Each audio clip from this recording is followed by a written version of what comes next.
الحمد لله رب العالمين والصلاة والسلام على سيد الأنبياء والمرسلين وعلى آله وأصحابه أجمعين.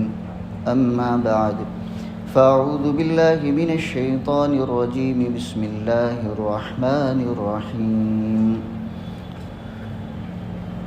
وَلِمَنْ خَافَ مَقَامَ رَبِّهِ جَنَّتَانِ.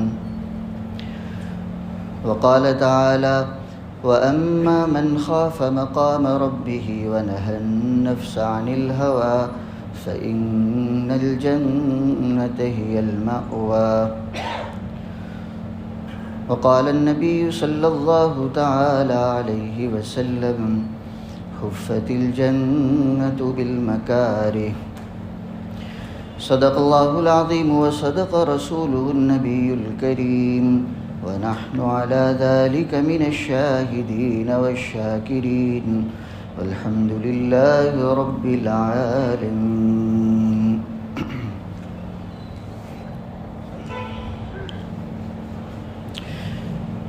سورہ رحمان کی جو آیت پڑھی گئی خطبے میں، اس کا ترجمہ اور مفہوم یہ ہے کہ جو شخص اپنے پروردگار کے سامنے کھڑے ہونے سے ڈرے گا، اللہ تعالیٰ اس کو 2 جنتیں عطا فرمائیں گے. بعض مفسرین فرماتے 2 عدد کے لیے، یعنی 2 جنت ملے گی، اور بعض کہتے ہیں یہ 2 تکثیر کے لیے، یعنی کئی جنتیں ملے گی. اگر 2 والا معنی بھی لے تو مطلب یہ ہوگا کہ 2 باغات ہوں گے. اب ہر باغ میں کتنے مکان ہوں گے، کتنے مکان والے ہوں گے، اس کا کتنا ایریا ہوگا، یہ اللہ ہی جانتا ہے. تو باری تعالیٰ فرماتے کہ جو شخص ہمارے سامنے کھڑے ہونے سے ڈرے گا، کل جب یہ ہمارے پاس پہنچے گا ہم اس کو یہ 2 باغ عطا کریں گے جس میں ہمیشہ رہے گا. نہ یہ وہاں سے نکلے گا، نہ وہ باغات، جنت اور جنت کی نعمتیں کبھی ختم ہوں گی. حضرت مجاہد ابن جبر، جو حضرت عبداللہ ابن عباس رضی اللہ تعالیٰ عنہما کے خاص شاگردوں میں سے ہیں، کبار تابعین میں سے ہیں، اور اللہ تعالیٰ نے آپ کو بھی تفسیر میں بڑا اونچا مقام عطا فرمایا تھا حضرت عبداللہ ابن عباس رضی اللہ تعالیٰ عنہما کی طرح. وہ اس آیت کی تفسیر کرتے ہوئے فرماتے ہیں کہ مطلب یہ ہے کہ ایک شخص دنیا میں ہے، مومن ہے، اس کا نفس اس کو گناہ کی دعوت دے رہا ہے، یہ نافرمانی کر لو. نفس کا تقاضا بھی ہے، طبیعت کا میلان بھی ہے، حالات بھی سازگار ہے، لیکن یہ شخص گناہ کی طرف بڑھنے سے رک رہا ہے محض اس وجہ سے کہ اگر میں نے نافرمانی کر لی، یہ گناہ کا کام کر لیا، تو کل کو مرنے کے بعد جب اللہ تعالیٰ کے سامنے پیشی ہوگی تو میں کیسے اس کے سامنے کھڑا ہوں گا، اپنا منہ اس کو کیسے دکھاؤں گا. یہ خیال اللہ تعالیٰ کے سامنے پیش ہونے کا، اس کے سامنے کھڑے ہونے کا، یہ استحضار اس شخص کو گناہ سے اور اللہ کی نافرمانی سے روک دیتا ہے. تو حضرت مجاہد فرماتے ایسے شخص کے لیے باری تعالیٰ فرماتے ہیں کہ اللہ تعالیٰ کے اس جذبے کی، اس خوف کی، اللہ سے ڈر کر اس کی نافرمانی سے رکنے کی اتنی قدردانی ہے، اللہ تعالیٰ کو اتنا پسند ہے کہ کل کو جب یہ شخص حاضر ہوگا اللہ تعالیٰ اس کو جنت اور اس کی نعمتوں سے نوازیں گے. دوسری آیت جو سورہ نازعات کی پیش کی، اس کا بھی یہی مفہوم ہے. باری تعالیٰ فرماتے ہیں: وَأَمَّا مَنْ خَافَ مَقَامَ رَبِّهِ. جو شخص اپنے پروردگار کے سامنے کھڑے رہنے سے ڈرا ہے اور اس ڈر نے اس کو خواہشات نفس پر چلنے سے روک دیا، نفسانی خواہشات کو کچلنا اس کے لیے آسان ہو گیا، تو باری تعالیٰ فرماتے جنت ایسے شخص کا ٹھکانہ ہے. تو اللہ تعالیٰ کے سامنے پیش ہونے کا خیال، اس کے سامنے حاضر ہونے کا استحضار، یہ وہ قوت ہے، یہ وہ نعمت ہے جس شخص کو نصیب ہو جاتی ہے. اللہ تعالیٰ کی نافرمانی سے بچنا اس کے لیے آسان ہو جاتا ہے، اور اللہ کی اطاعت اور فرما برداری کرنا اس کے لیے آسان ہو جاتا ہے. ورنہ دنیا میں ہر انسان کے ساتھ نفس لگا ہوا ہے، ہر ایک کے ساتھ نفس لگا ہوا ہے، اور نفس چاہتا ہے مزے کی زندگی کو، خواہشات کو، اس کے مرغوبات ہیں، خواہشات ہیں، اور وہ اندر سے تقاضا کرتا ہے میری دیکھنے کی یہ خواہش پوری کر لی جائے، میری سننے کی یہ خواہش پوری کر لی جائے۔ تو نفس کے خواہشات ہر انسان کے ساتھ لگے ہوئے ہیں، اور بہت سی مرتبہ انسان کو اس خواہشات کے پورا کرنے کا موقع بھی ملتا ہے، حالات سازگار ہے۔ غلط دیکھنے کا تقاضا آسانی سے پورا کر سکتا ہے، نشے کا تقاضا ہوا آسانی سے پورا کر سکتا ہے، بدکاری کا تقاضا ہوا پورا کر سکتا ہے، حالات ہے ایسے، کرنا چاہے تو کر سکتا ہے۔ لیکن ایسے موقع پر جو بندہ اپنے خواہشات کے تقاضے کو کچل دے، اور اس ڈر سے کچل دے کہ ابھی میں اپنے تقاضے کو پورا کر لوں گا تو کل کو اللہ تعالیٰ کے سامنے کیا منہ بتاؤں گا، کیا جواب دوں گا، تو یہ وہ جذبہ ہے جو انسان کے لیے خواہشات کے کچلنے کو آسان کر دیتا ہے۔ آج اکثریت امت کی وہ ہے جو غفلت کے ساتھ زندگی گزار رہی ہے، یہ خیال ہی نہیں رہتا کہ ہمیں مرنا بھی ہے، قبر میں جانا بھی ہے، اللہ تعالیٰ کے سامنے پیش ہونا ہے، ان کے سامنے حاضر ہو کر اپنی زندگی کا حساب کتاب ہونا ہے اور جواب دینا ہے، پل صراط پر سے گزرنا ہے، جنت اور جہنم کے فیصلے ہونے ہیں۔ یہ سب چیزیں برحق ہے، ہمارا اس پر ایمان ہے۔ نبی اکرم صلی اللہ تعالیٰ علیہ وسلم نے ان چیزوں کی خبریں ہمیں دی ہیں، اور ہم مانتے بھی ہیں کہ ایسا ہونا ہے، لیکن زندگی کے گزارنے کے دوران ان چیزوں کا خیال نہیں رہتا، نہ موت کا خیال رہتا ہے، نہ قبر کا رہتا ہے، نہ حشر کا رہتا ہے۔ اور یہی وہ غفلت ہے جو انسان کو آسانی سے گناہوں میں مبتلا کرا دیتی ہے۔ نفس آسانی سے اپنا شکار بنا لیتا ہے، شیطان آسانی سے اس کو اپنے بہکاوے میں لے آتا ہے۔ نبی اکرم صلی اللہ تعالیٰ علیہ وسلم نے جہاں صحابہ اکرام پر مختلف انداز میں محنتیں کی تھیں، آپ نے محنت کر کے ہر صحابی کے دل و دماغ میں اللہ تعالیٰ کے اس خوف کو، اللہ تعالیٰ کے اس ڈر کو ایسا راسخ کر دیا تھا کہ ان کی زندگی اسی طرح گزرتی تھی، ہر لمحہ وہ اس طرح گزارتے تھے کہ ہمیں کل کو اللہ تعالیٰ کے سامنے پیش ہونا ہے، اپنی زندگی کا جواب دینا ہے۔ اور یہ جذبہ تھا تو وہ کیسے اللہ کی نافرمانی کرتے، اور کبھی ہو بھی گئی تو روایتوں میں موجود ہے انہوں نے اپنے آپ کو کس طرح نبی اکرم صلی اللہ تعالیٰ علیہ وسلم کے سامنے پیش کر دیا کہ اللہ کے رسول طبعی کمزوری سے، انسانی کمزوری سے گناہ ہو گیا ہے، کل کو اللہ تعالیٰ کے سامنے میں کیا جواب دوں گا، آج مجھے اس دنیا ہی میں سزا دے کر اس گناہ سے پاک صاف کروا دیجیے۔ ایک صحابی سے غلطی ہو گئی، ایک صحابیہ سے غلطی ہو گئی، بدکاری والا عمل ہو گیا، جب تک انہوں نے اسلامی سزا اپنے آپ پر نافذ نہیں کروا لی وہاں تک چین سے نہیں بیٹھے۔ یہ کیا چیز تھی؟ ان کے دل و دماغ میں یہ جذبہ، اللہ تعالیٰ کا یہ خوف کہ اس گناہ کے ساتھ اگر میں حاضر ہوا اس دربار میں تو اپنا منہ کیسے بتاؤں گا۔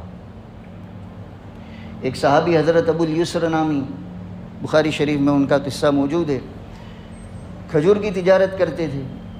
ایک مرتبہ ایک عورت ان کی دکان پر کھجور خریدنے کے لیے آئی، اس نے جب کھجور کی طرف اشارہ کیا کہ یہ کھجور کیا دام ہے، کیا اس کا حساب ہے، تو اس نے جب ہاتھ کا اشارہ کیا، وہ بڑی حسین و جمیل عورت تھی، ان صحابی کی نگاہ جب اس عورت کے ہاتھ پر پڑ گئی تو نفس نے بہکاوے کا کام کر دیا، غلط خیال اور غلط جذبہ پیدا ہو گیا۔ انہوں نے کہا کہ اندر کی طرف اس سے زیادہ عمدہ کھجوریں ہیں، وہاں اگر آ جاؤ تو میں بتاؤں۔ وہاں اندر پہنچنے کے بعد نفس کے تقاضے سے وہ بوسے والا کام کر لیا، تقبیل کر لی، ہونے کو تو ہو گیا یہ کام، لیکن چونکہ نبی اکرم صلی اللہ تعالیٰ علیہ وسلم کی تربیت یافتہ تھے، آپ کی تعلیمات حاصل کر چکے تھے، فوراً یہی خوف، یہی ڈر دل و دماغ میں حاضر ہو گیا کہ اللہ تعالیٰ کے سامنے حاضر ہوں گا، کیا جواب دوں گا۔ چنانچہ نبی اکرم صلی اللہ تعالیٰ علیہ وسلم کی خدمت میں حاضر ہوئے کہ اللہ کے رسول مجھ سے غلطی ہو گئی ہے، مجھ پر حد جاری کر دیجیے۔ آپ نے تفصیلات پوچھی، معلوم ہوا کہ یہ وہ گناہ نہیں ہے جس پر اسلامی سزا آتی ہو، کوڑے لگانا یا شادی شدہ ہو تو پتھر مار کر سنسار کرنا، یہ تو زنا کی سزا ہے، اور یہاں اس کی نوبت نہیں آئی تھی، صرف تقبیل اور بوسہ لینے کی نوبت آئی تھی۔ تو نبی اکرم صلی اللہ تعالیٰ علیہ وسلم نے ان کی اس درخواست پر کوئی جواب نہیں دیا۔ کچھ دیر کے بعد جب نماز کا وقت ہوا، نماز میں وہ بھی شامل ہوئے، نماز کے بعد پھر وہی جذبہ کہ اللہ کے رسول مجھ سے غلطی ہو گئی ہے، آپ اسلامی سزا کو نافذ کر کے مجھ کو پاک صاف کر دیجیے۔ آپ علیہ الصلوۃ والسلام نے فرمایا کہ تم نے ہمارے ساتھ ابھی نماز نہیں پڑھی؟ کہا نماز تو پڑھی ہے۔ تو کہا باری تعالیٰ فرماتے ان الحسنات یذہبن السیئات، نیکی کے کام گناہوں کو ختم کر دیتے ہیں۔ تمہارا یہ گناہ ابھی چھوٹا گناہ تھا، نماز ہمارے ساتھ پڑھنے کے نتیجے میں اللہ تعالیٰ نے اس کو معاف کر دیا، اس کو ختم کر دیا، جاؤ آئندہ سے ایسا مت کرنا۔ بتانا یہ کہ اللہ تعالیٰ کا یہ خیال، اللہ تعالیٰ کا یہ ڈر، یہ خوف کہ ہمیں اس کے سامنے پیش ہونا ہے، یہ وہ اہم ترین صفت ہے جو ہر مومن میں ہونا اس کا مطلوب ہے۔ آج اسی کے فقدان نے گناہوں کے دلدل میں مومنوں کو ڈال دیا ہے۔ نمازیں چھوڑی جا رہی ہے، جھوٹ آسانی سے بولا جا رہا ہے، شرابیں اور نشے کی چیزیں استعمال کی جا رہی ہے، زنا کیے جا رہے ہیں، رشتہ داری کو توڑا جا رہا ہے، ایک دوسرے پر مظالم کا سلسلہ جاری ہے، سال ہر سال گزر جانے کے باوجود میراث کی تقسیم کا نام نہیں۔ یہ سب کیا اعمال ہے؟ یہ وہی اعمال ہے، اور یہ وہی شخص کر سکتا ہے جس کے دل میں یہ خوف نہ ہو کہ مجھے کل کو اللہ تعالیٰ کے سامنے پیش ہونا ہے۔ بہرحال تو باری تعالیٰ فرماتے ہیں کہ جس شخص کو یہ ڈر ہو، یہ خیال ہو کہ ہمارے سامنے پیش ہونا ہے، اور اس ڈر سے اگر اس نے اپنے آپ کو ہماری نافرمانی سے بچا لیا تو پھر اس کی ہمارے ہاں بڑی قدر ہے، اس کا ٹھکانہ جنت ہی ہے۔ نفس جو گناہوں کے تقاضے پیدا کرتا ہے تو تھوڑی دیر کے لیے مزہ اس میں ضرور آتا ہے، اور اسی وجہ سے تو ایک انسان نفس کے تقاضے کو پورا کرنے میں لگ جاتا ہے۔ اگر مزہ نہ آتا ہو تو کیوں پیچھے پڑتا؟ مزہ تو آتا ہے، لیکن نفس کے تقاضے پر چلنے میں جو مزہ ہے یہ مزہ جھوٹا ہے، یہ مزہ عارضی ہے، اور اس سے بچ کر اللہ تعالیٰ کی فرما برداری میں جو مزہ ہے یہ مزہ سچا ہے، اور یہ مزہ حقیقی ہے۔ حضرت حکیم الامت تھانوی رحمۃ اللہ علیہ نے اس کو ایک بہت اچھی مثال سے سمجھایا۔ حضرت فرماتے گناہوں میں جو جھوٹا مزہ انسان کو حاصل ہوتا ہے اس کی مثال ایسی ہے جیسے کسی کو خارش کی تکلیف ہو گئی، کھجلی کی تکلیف ہو گئی۔ اب جس کو یہ تکلیف ہوتی ہے اس کو کھجلانے میں مزہ آتا ہے، تھوڑی دیر کے لیے مزہ ضرور آئے گا، اور وہ بندہ کھجاتا بھی ہے بدن کے جس حصے پر تکلیف ہو۔ کھجانے کا یہ جو مزہ ہے یہ جھوٹا مزہ ہے، عارضی مزہ ہے، کچھ وقت کے لیے آئے گا، لیکن پھر یہی کھجلانا اس کو تکلیف پہنچائے گا۔ زخم ہو گیا، اب خون نکل رہا ہے، تکلیف ہو رہی ہے۔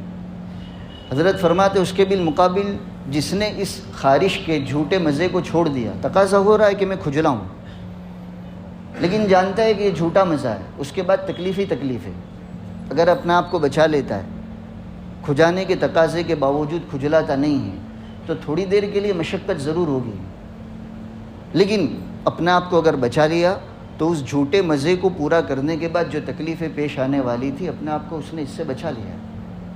بس یہی حال نفس کے تقاضوں پر چلنے کا، گناہوں کو کرنے کا یہی حال ہے کہ آدمی تھوڑی دیر کے لیے مزہ کر لیتا ہے۔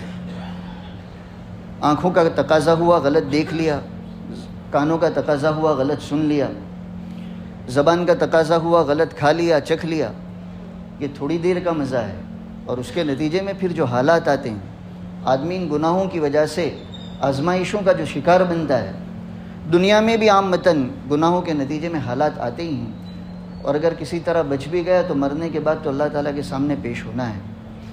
تو یہ بڑا اہم فارمیولہ ہے، بڑا اہم نسخہ ہے، جس کی طرف سے آج غفلت برتی جا رہی ہے، اور اسی کے نتیجے میں یہ گناہوں کے سیلاب میں امت بہہ رہی ہے۔ یہ جو حالات سے آج دوچار ہیں، لوگ پریشان ہیں، غیروں کی طرف سے الغار ہے، ایمان والوں کی جان پر، مال پر، دین پر، دینی اعمال پر۔ اس کی بہت بڑی وجہ یہ کہ ہم نے اللہ تعالیٰ کی فرما برداری جیسی کرنی چاہیے ایسی نہیں کی، گناہوں سے بچنا چاہیے ان گناہوں سے بچنے کا ہم نے اہتمام نہیں کیا۔ یہ بے دینی والی زندگی، یہ گناہوں والی زندگی، یہ دنیا میں فساد کو لانے والی ہے۔ باری تعالیٰ نے صاف اعلان کر دیا، ظہر الفساد فی البر والبحر بما کسبت ایدی الناس، لوگوں کے گناہوں کی وجہ سے فسادات بری میں بھی، خشکی میں بھی پھیل جاتے ہیں، سمندر میں بھی پھیل جاتے ہیں۔ تو آج ایسے حالات میں ہمیں جہاں ظاہری تدبیروں کی ضرورت ہے، قانونی دفاع کی ضرورت ہے، ظاہری تدابیر کو اختیار کرنے کی ضرورت ہے، وہاں ایک اہم ترین ضرورت یہ بھی ہے کہ ہم آئندہ کے لیے اللہ تعالیٰ کے نافرمانی سے بچنے والی زندگی گزارنے کا اہتمام کریں، اور اب تک جو ہو گیا اس سے سچی پکی توبہ کا اہتمام کریں۔ یہ بڑا اہم نسخہ ہے، بڑا بہترین نسخہ ہے۔ آدمی اپنے ماضی کے گناہوں سے توبہ کر لے اور آئندہ کی زندگی میں اللہ تعالیٰ کی نافرمانی سے بچنے کا عزم کر لے تو یقیناً اللہ تعالیٰ کی طرف سے مدد آئے گی۔ حالات تو امت پر پہلے بھی بہت آئے، نبی اکرم صلی اللہ تعالیٰ علیہ وسلم کے زمانے میں آئے۔ بدر کا نقشہ دیکھ لیجئے کیسے حالات تھے، خندق کے موقع پر کیسے حالات تھے۔ قرآن نے خود ذکر کیا وَزُلْزِلُوا زِلْزَالًا شَدِيدًا هُنَالِكَ ابْتُلِيَ الْمُؤْمِنُونَ وَزُلْزِلُوا زِلْزَالًا شَدِيدًا۔ قرآن جس کو کہہ رہا ہے بہت سخت جھنجھوڑ دیا گیا، اے مسلمانوں تم کو، اتنے سخت حالات تھے۔ تاتاریوں کے فتنے کے موقع پر کتنے سخت حالات تھے، تفصیلات کا تو موقع نہیں ہے، پڑھنے والے پڑھ سکتے ہیں۔ مورخین نے لکھا ہے کہ ایسے حالات امت پر نہ پہلے آئے نہ آئندہ ایسی امید ہے کہ آ سکیں گے، اتنے سخت حالات آئے ہیں۔ لیکن مومن اس کو نہیں کہتے، امت مومنہ اور امت مسلمہ اس کو نہیں کہا جاتا۔ جو حالات کے دھارے کے مطابق ہو تو زندگی گزار لے، اور حالات کے دھارے اگر اس کے خلاف ہو تو ہمت ہار کر ڈر مر کر بیٹھ جائے، نہیں۔ امت مسلمہ تو وہ کہلاتی ہے جو اپنے اعمال سے، اپنے کردار سے، اپنے گفتار سے ان حالات کا رخ پھیر دے، ان حالات کے دھارے کو بدل دے۔ ماضی میں ہمارے اسلاف نے اسی طرح کیا، آج بھی اسی کی ضرورت ہے۔ بہرحال تو حالات کا دھارا بدلنے میں جس ایک اہم عمل کی ضرورت ہے وہ ہے پچھلی زندگی سے توبہ اور استغفار، اور آئندہ کے لیے اللہ تعالیٰ کی نافرمانی سے اپنے آپ کو بچانا، خاص کر تنہائی کے گناہ جو آج کل اس موبائل والی دنیا میں بہت عام ہو گئے۔ حالانکہ تنہائی کے گناہ بڑے خطرناک ہیں، اور آج اس موبائل نے، پہلے تو ٹی وی تھا لیکن اب موبائل تو اور بھی آگے بڑھ گیا، جس نے کتنوں کی تنہائیاں برباد کر کے رکھ دی، نوجوانوں کی برباد کر دی، عورتوں کی برباد کر دی، مردوں کی، بوڑھوں کی، کیونکہ ایسے حالات سازگار ہے آدمی جو چاہے دیکھ لے، جو چاہے سن لے۔ آج موبائل کے ذریعے سے ظلم و ستم کو سیکھا جا رہا ہے، عریانیت والا، فحاشیت والا مزاج بنایا جا رہا ہے اور بن رہا ہے۔ تو یہ جو تنہائی کے گناہ آج اس ماحول میں عام ہو گئے ہیں، اس سے بہت زیادہ بچنے کی ضرورت ہے۔ جو آدمی تنہائی میں اللہ تعالیٰ کی نافرمانی کرتا ہے، اور خاص کر اب جب بہت بڑھ چکے ہیں، تو پھر اللہ تعالیٰ ایسے لوگوں کو نہیں چھوڑتا، ضرور حالات اور آزمائش کا شکار ایسا شخص بنتا ہے۔ تو بہرحال آج جب چاروں طرف سے امت مسلمہ پر حالات ہے، ہمارے ملک میں بھی اس طرح کے حالات بگڑتے جا رہے ہیں، جہاں دوسری چیزوں کا اہتمام کرنے کی ضرورت ہے، اپنے آپ کو اللہ کی نافرمانی سے بچانے کی بہت ضرورت ہے، اور جو ہو چکے ہیں اس سے سچی پکی توبہ کی ضرورت ہے۔